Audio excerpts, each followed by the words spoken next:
This is cpe225, lecture number 7. We are going to review the preferred register names that we talked about last time, and then we're going to get into memory and memory-based instructions, and we have a couple of simple examples at the end.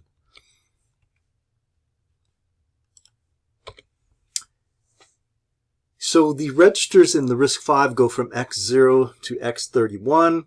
It gets pretty troubling to use these X values, and it makes a lot more sense for a whole bunch of different reasons, particularly passing of data to and from subroutines. But I just know them as the alternative register names, and they essentially there's a bunch of different ones there, but most of them start with a T, an A, or an S. And they are some with X0 and TP, others that I'm not going to use. Okay, but so typically X0 through X4 I'm never going to use. I'm not going to even use their alternative names. So the A registers are argument registers, and essentially they're used to pass arguments to and from subroutines with some issues, and we'll talk about that next. The temporaries are essentially working registers in the subroutines themselves. Saved registers are special registers that the calling code sticks data into these things, and some that don't use registers. X0 through X4 don't use them, they have special names, and we'll talk about that coming up. So the issue is, we'll take this one by one, and we'll talk about the temporary registers. The subroutine has the right to change anything. Okay, but there's an issue. Sometimes it has to change it back. For the temporary registers, the the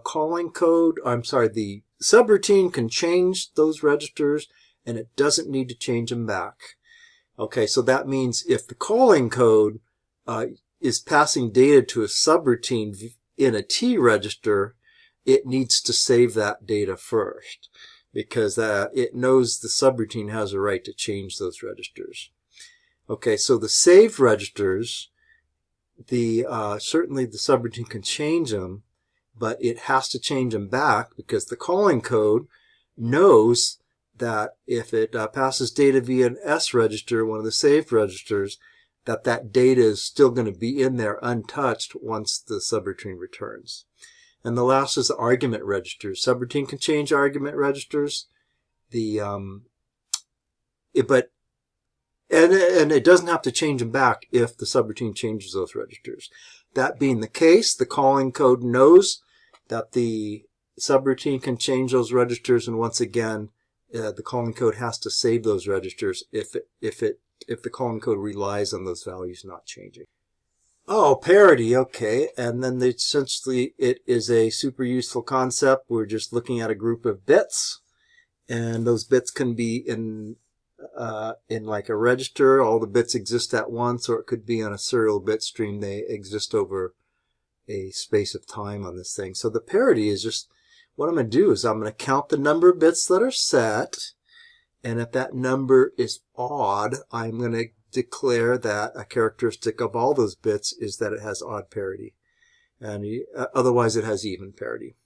Okay, these are not to be confused with odd and even numbers, which is delineated by the least significant bit in that register for either signed or unsigned numbers.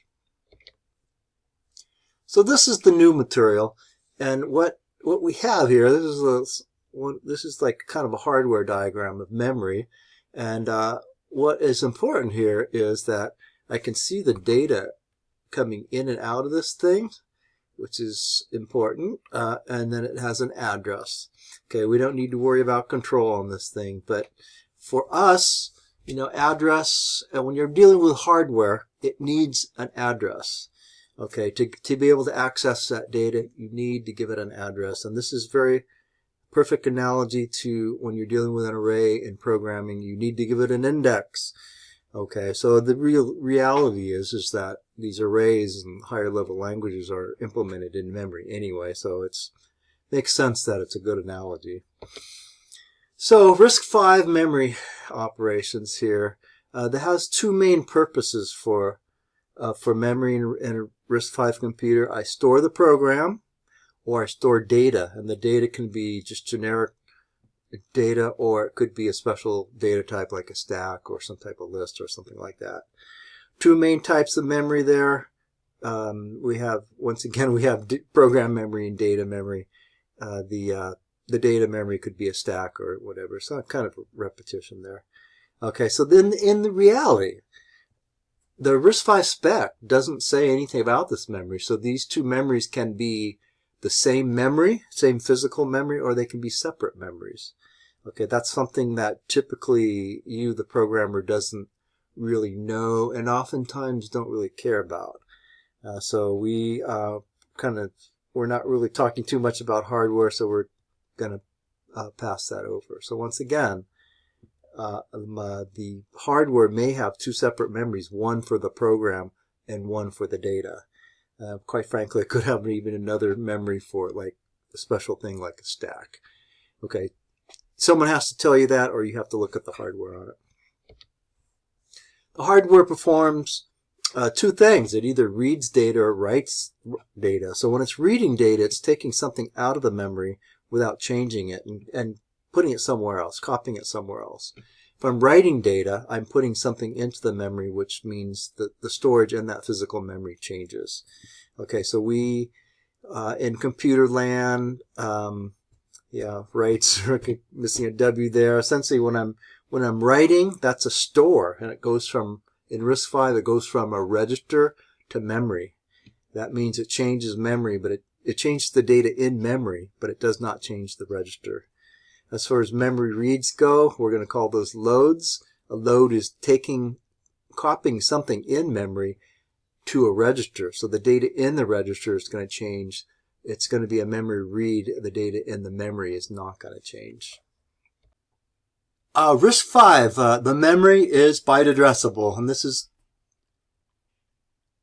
a super important term because a byte, what it means is the byte is the smallest chunk of data I can get out of that memory. I mean, I can't get a bit out of that thing, or 2 bits. The smallest is a byte. It's 8 bits. Okay, and so the ramifications of that is each byte in memory has a unique address. So in RISC-V, the memory is byte oriented and byte addressable. Okay, so here's the problem. I have a load instruction. A load instruction is going to read from memory and put into a register. So a load byte, it's going to load a byte from memory and put it into a register. And I can load byte unsigned and signed. Same with the half word, and then the load word. There's no load word unsigned, and I'll tell you why in a second. Now the store instructions, I don't have. As you'll see in a second, there's only a store byte, store half, and store word. And let's look at that a little closer. So let's see. Okay, look, the problem is, for example, there's an LB and LBU. Okay, I'm taking a byte from memory and I'm putting it into a 32-bit register. Okay, so I'm going to take 8 bits and put it in 32 bits. So the result is I have to create 24 bits of data. Okay, and it's the same thing with a half, but I'm going to create 16 bits of data on this thing. So these instructions here, the LB and LH,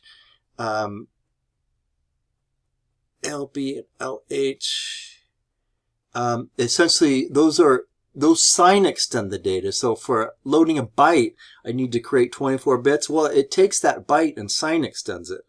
If I do an LH, it does the same thing.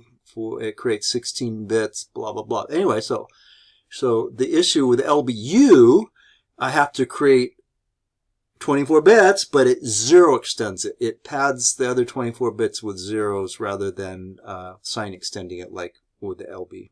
Anyway, so there's a difference, and the store instructions don't have similar like LB, SW type thing, blah, blah, blah. The issue being there is that I'm taking a byte from a register, for example, and putting that into memory. And so the hardware knows which byte to take. It's kind of arbitrary. And so, and there's no LWU because when I'm taking 32 bits from memory, putting it in a register, I don't need to create data. I only need to create data with load bytes type instruction and load half type instructions. And so, and as far as memory goes, it's byte addressable. What I'm going to do here is give it an address. And what I need to do is give it an absolute address. And you'll see in a second what the issue with that is. And since that allows me to read from memory on this thing. Okay, and it's the same with the store. I need to give it an absolute address. And when I do that with a store, it's going to make a copy of that data from the register and put it into memory. So the RISC-V hardware support it supports these instructions quite a bit.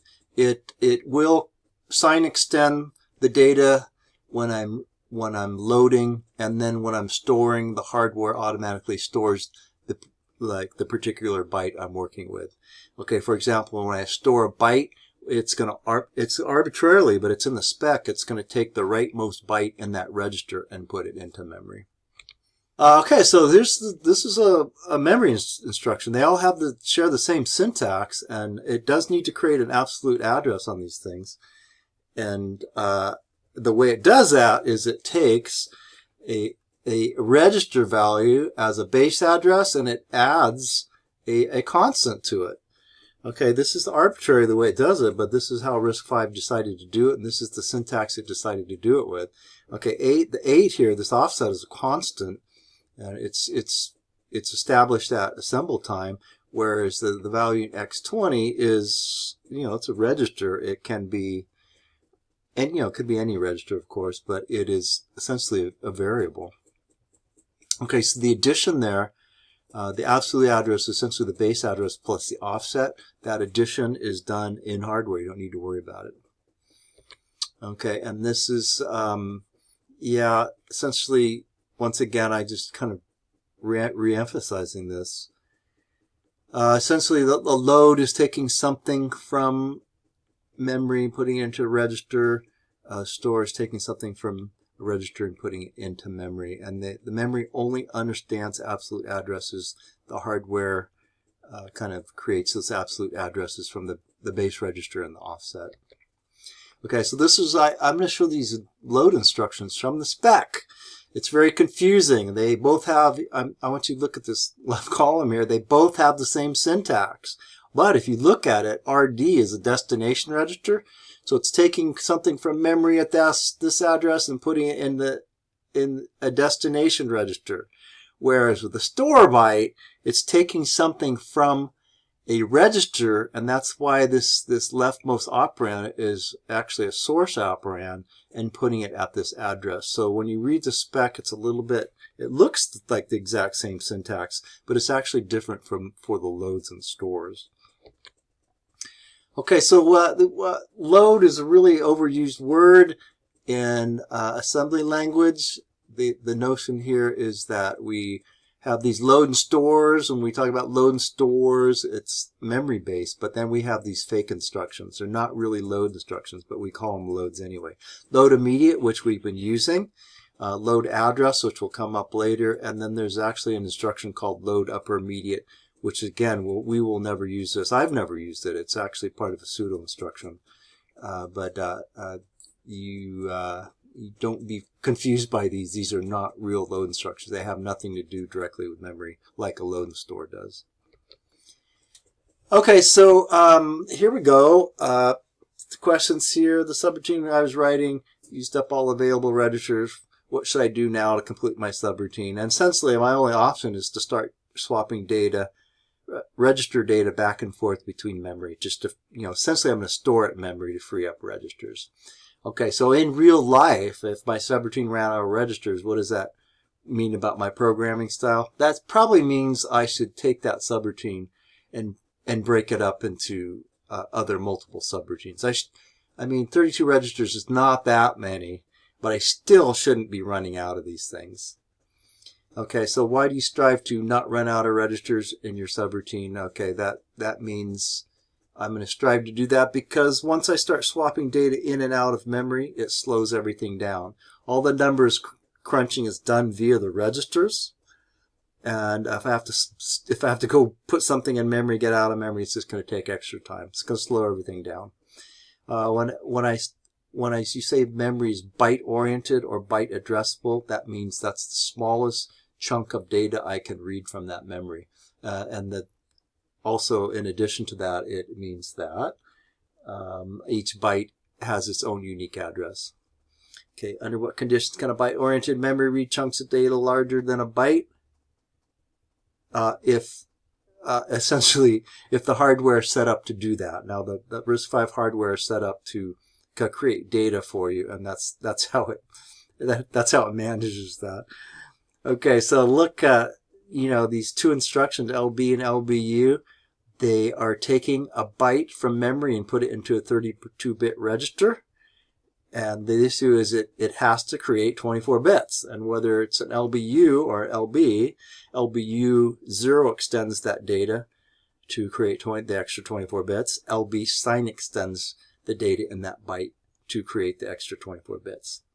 Okay, generally speaking, would it be possible for the assembler to know the absolute addresses at assemble time? I think this went off the screen here. No, because part of the absolute address is something in a register. Certainly the assembler knows the constant value, but it doesn't know the value that's in that register, and we'll see that come up quite a bit. I think I'm going to stop this here, and I'll put the examples in a separate video.